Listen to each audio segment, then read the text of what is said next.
be easier to identify as an 8th grader and just dominate kids swimming? Yeah, right? That sounds about like how it's going, doesn't it? Yes, it does.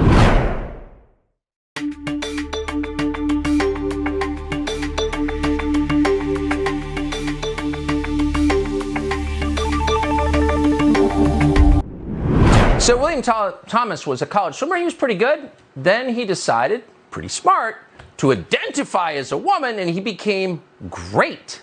Not a scam or anything. And now he's been nominated by University of Pennsylvania, which is sort of an Ivy League school, as the, quote, NCAA Woman of the Year.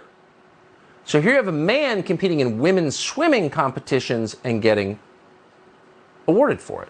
Now, Riley Gaines also competes for the University of Kentucky as a swimmer. She is a woman. She's also been nominated to be the NCAA Woman of the Year. She joins us tonight.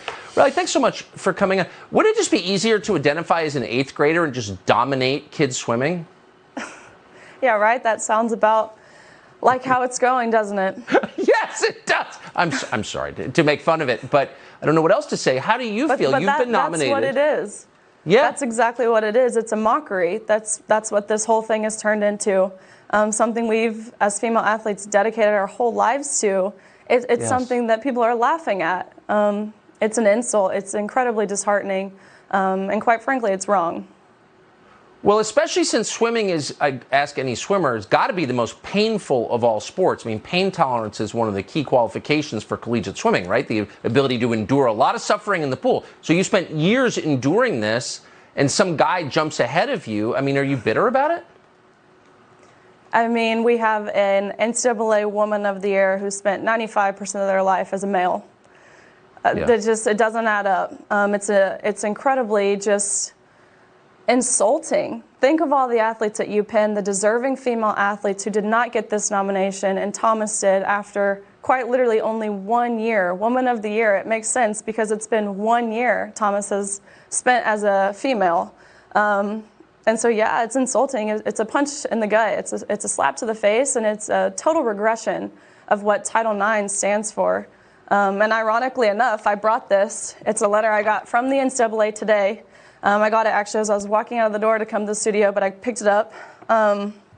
It says that this award is rooted in Title IX. I'll just pause there for a second.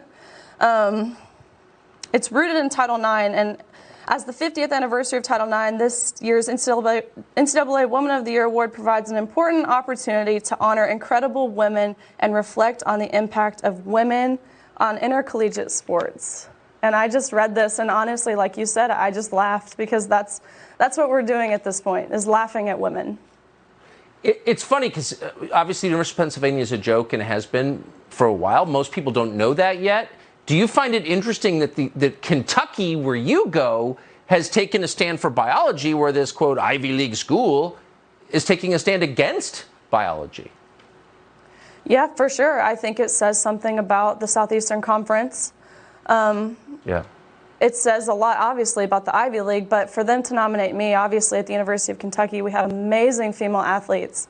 We have Abby Steiner, who's a U.S. champion. We have Ryan Howard, who's the #1 WNBA draft pick. And so I don't want to say I feel undeserving because I've accomplished great things as well, but I do think that this is a little bit strategic on both parts.